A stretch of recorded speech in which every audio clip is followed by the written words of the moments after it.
Hello, everybody. So, okay, yeah. Let's just start out by saying, I suck. Hang on. Sorry, washing machine. Doing laundry. I know I was supposed to do a part 2 and come back and tell y'all a couple things, but then I got to Houston and there was some issue with my room and it just, everything was fine, but then just, I was like this the whole time. I was like, just do one thing after another and then not feeling well and so it's still no excuse, but just say it. I suck. Carri, you suck.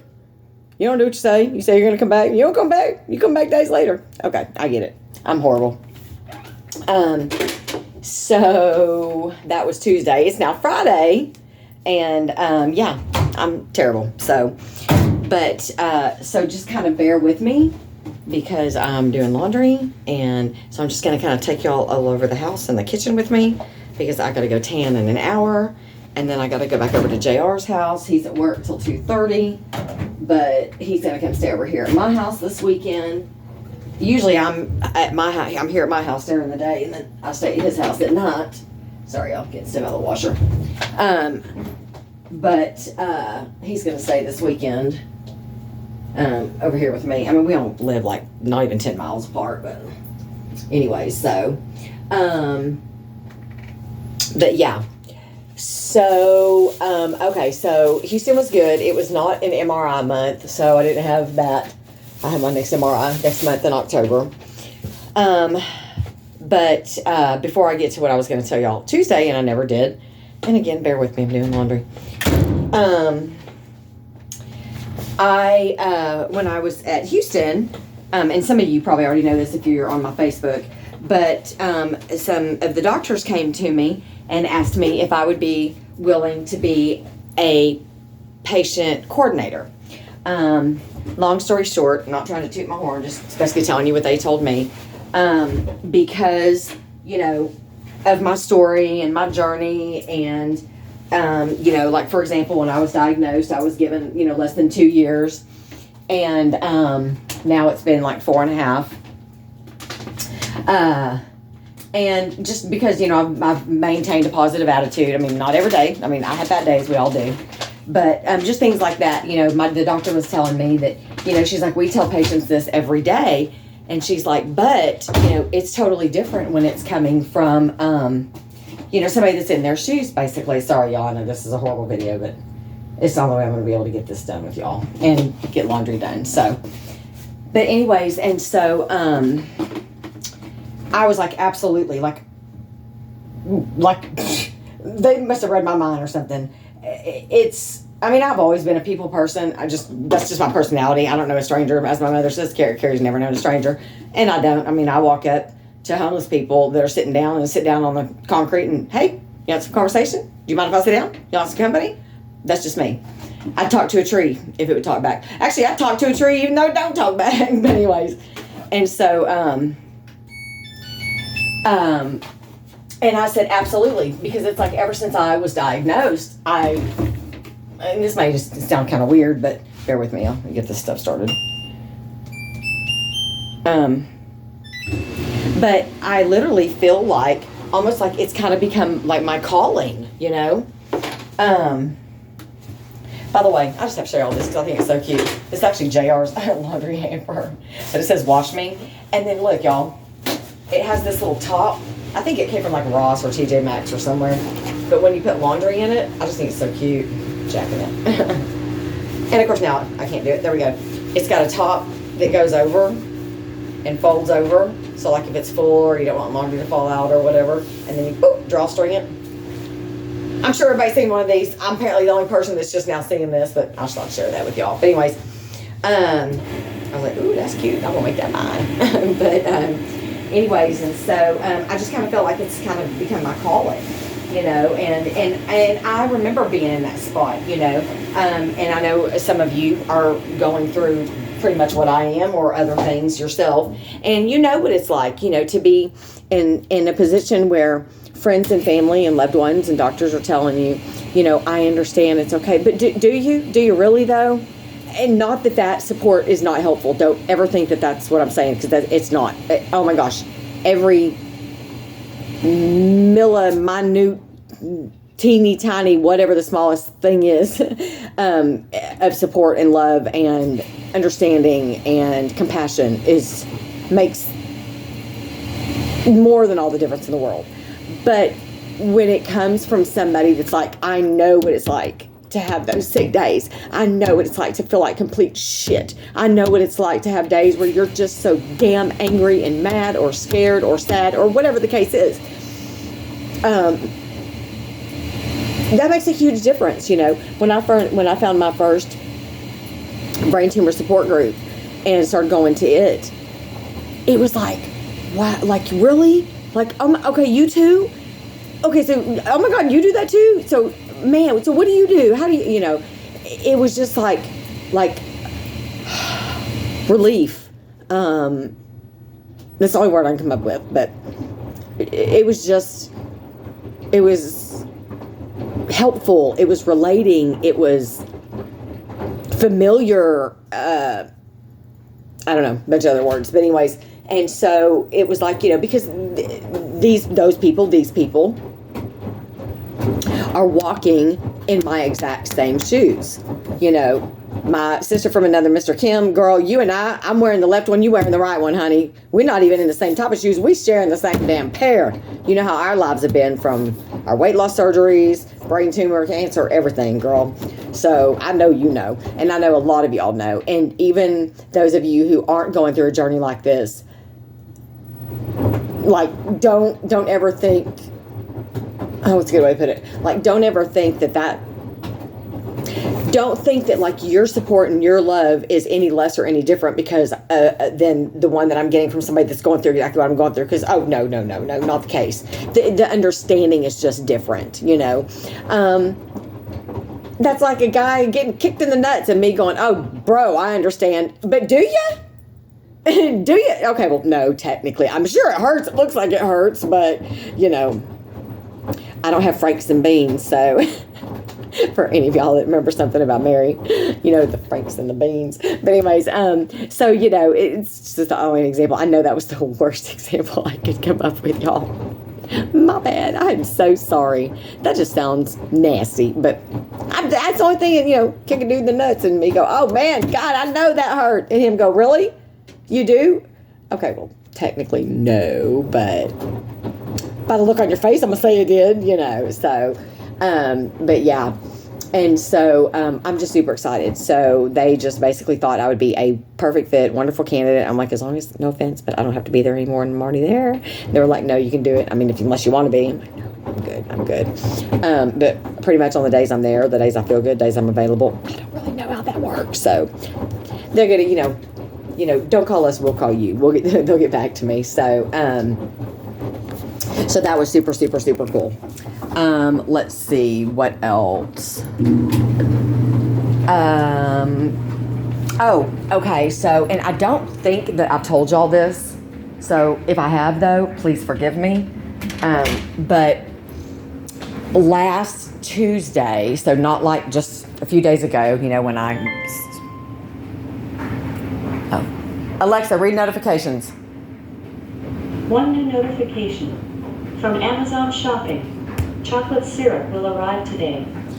Oh. Anyways, and no, I did not order the chocolate syrup, y'all. My mother ordered that. It's either my mom or something going to my daughter's house. Somebody's always ordering something. But anyways, and so, so basically a week ago, last Tuesday, so like 2 weeks this Tuesday, JR and I went to meet my older daughter, Molly, and her fiance, Alex, for dinner so that they could meet him. Originally, you know, I had told him, you know, look, I'm just going to be straight up with you, dude. Like, my daughters, I call them my wardens, and I do, especially Molly, my 30-year-old, my older one, who lives locally. Sorry, I'm trying to get this. Let's see, let me turn these lights out. I hate these spotlights. Okay, hopefully that's not too dark. But anyways, you know, being that when I was married to their dad, you know, they watched him beat the living shit out of me. And then with my ex, they watched him beat the living shit out of me. And so she owns a few AR-15s and a few other assault rifles and guns, as our family does. And is not afraid to shoot somebody. And she's like, third time, not letting you go through it. But I promised her that it'll never happen again. You know, that I will not let it happen. Sorry, y'all. I've got to take y'all with me. I got to get some crap done. Hi, sassy girl. And find out when my lawn guy's not here because I got tired of doing the lawn. But anyways, and so just trying to find a place to set my phone. Anyways, and so we went out to meet him, to meet them for dinner so that they could meet him, and that went really, really good. And let's see, sorry, I'll put the laptop up. They liked him, you know, from what they know of him so far. Oh, so originally, you know, I told him, I said, you know, listen, here's the deal. We could date a year probably before you meet my kids, especially Molly. They need to see me continuously be happy. They need to see, okay, this person, you know, isn't just all talk. They're just not all bullshit. You know, they back up what they say. They, you know, they've continued to treat my mom good.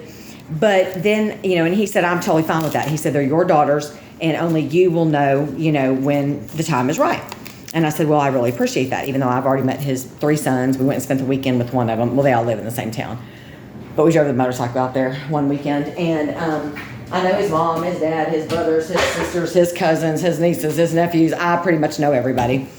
And I adore them and they adore me. But this is just, you know, our family's so small and it's different. I mean, I'm an only child. And so it was just kind of a deal where it was like, well, you know, how is he ever going to be able to, quote, prove himself to them, especially to Molly, if she doesn't meet him? Again, I'm so sorry about this video, y'all. And I look like this because I got to go tan.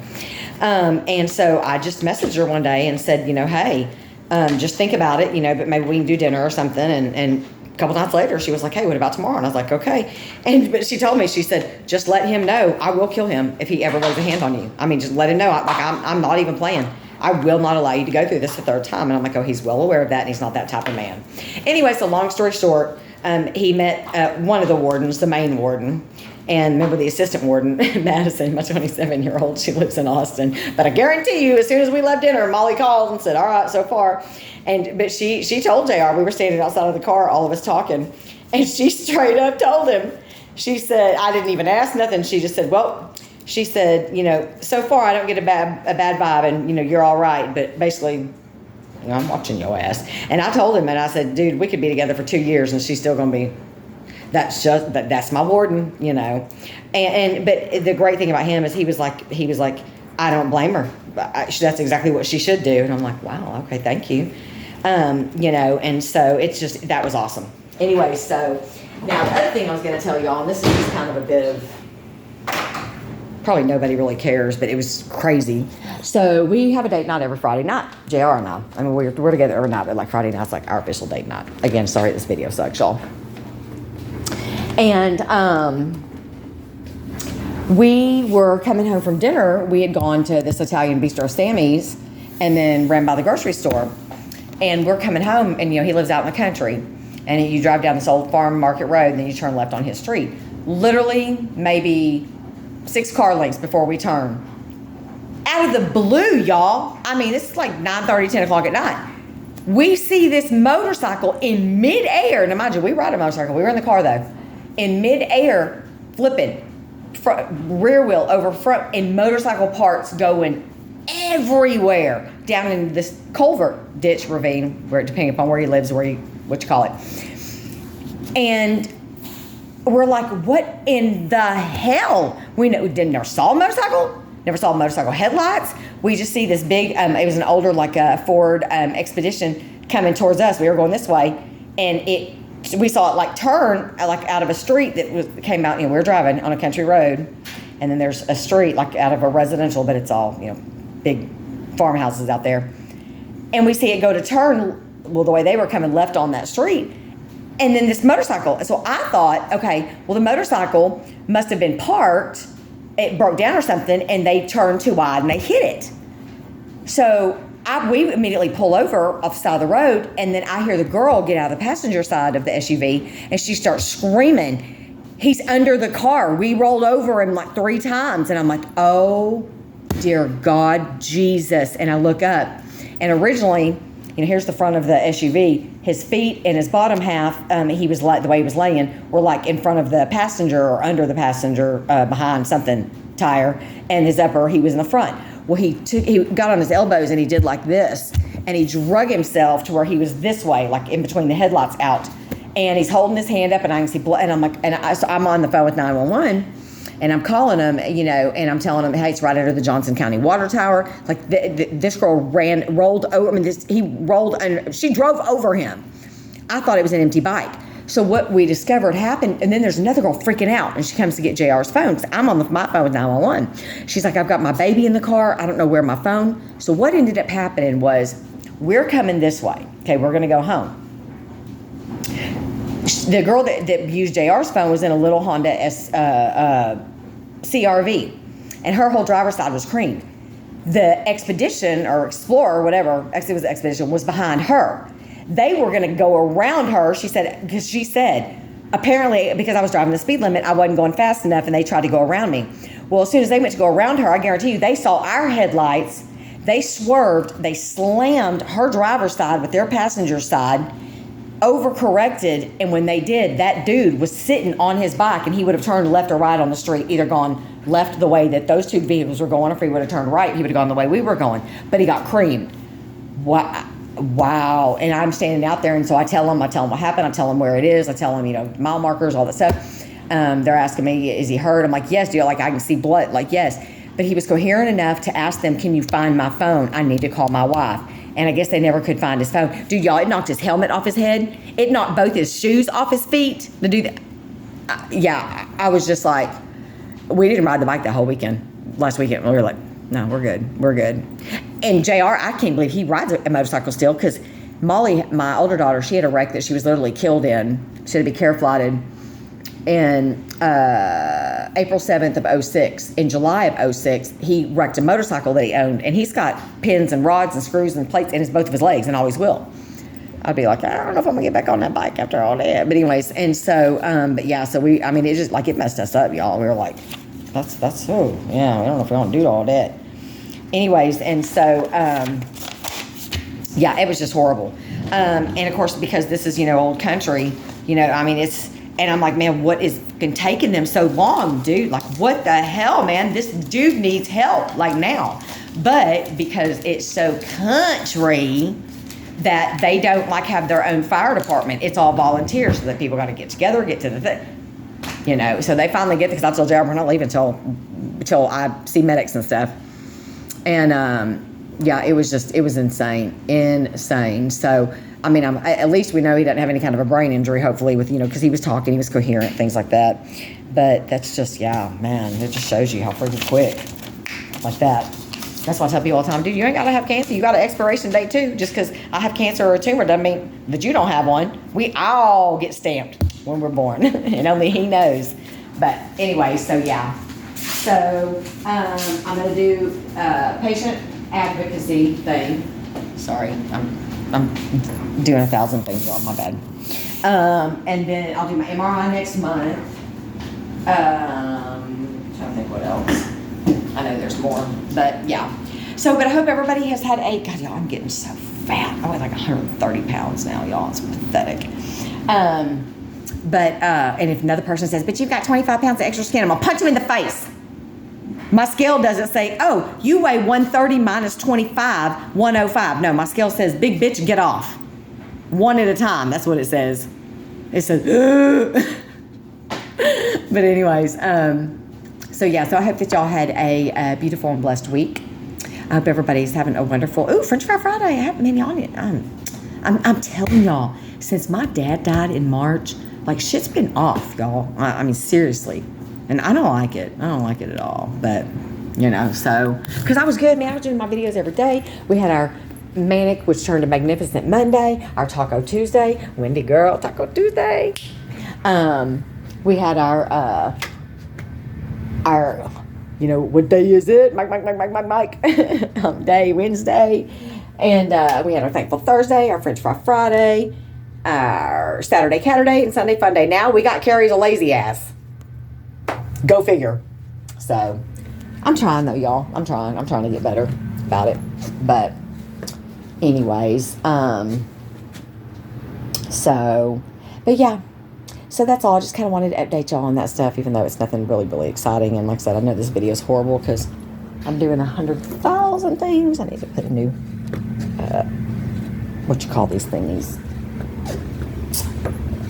I forget what the hell Bath and Body Works. Wallflower, calls them. They call them wallflowers, y'all.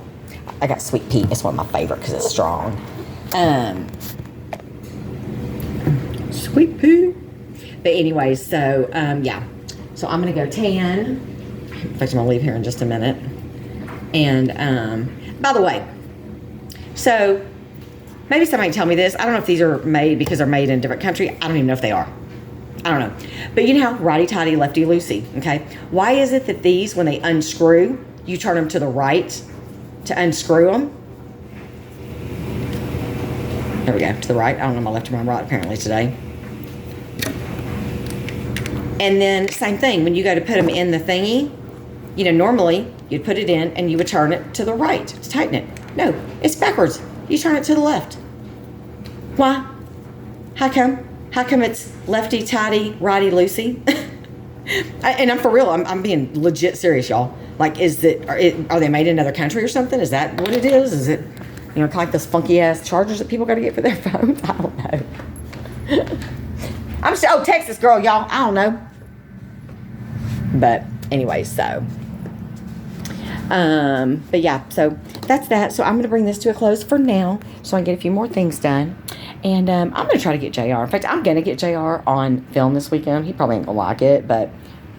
And my daughter, I warned my daughter, I said, he is not my normal type. I mean, he is your big, burly Harley biker dude. And y'all are wonderful. Y'all are fabulous. I love y'all big, burly Harley biker dudes. That's just, let's get real. I end up with these little thugs. Of course, and that's why they treat me like shit. So, and he's not a thug. In fact, we even go to church together. But yeah, and so he's just, we are so night and day different as far as, you know, physically what we go for. But what we've gone for in the past treated us like crap. So we said, hey, we're not going to do that again. We're going to try a new route. And guess what? It's worked, y'all. It's worked. Oh, that's with y'all. So, yeah, so I'm going to get him even though he probably ain't going to like it. But oh, well. Oh, well. Oh, well. So, but I'm going to go and I will be back at some point. I ain't even going to say when because I'm going to lie and not do it. And then look even worse than I already do and suck more than I already do. So, anyways, but I love y'all. Bye.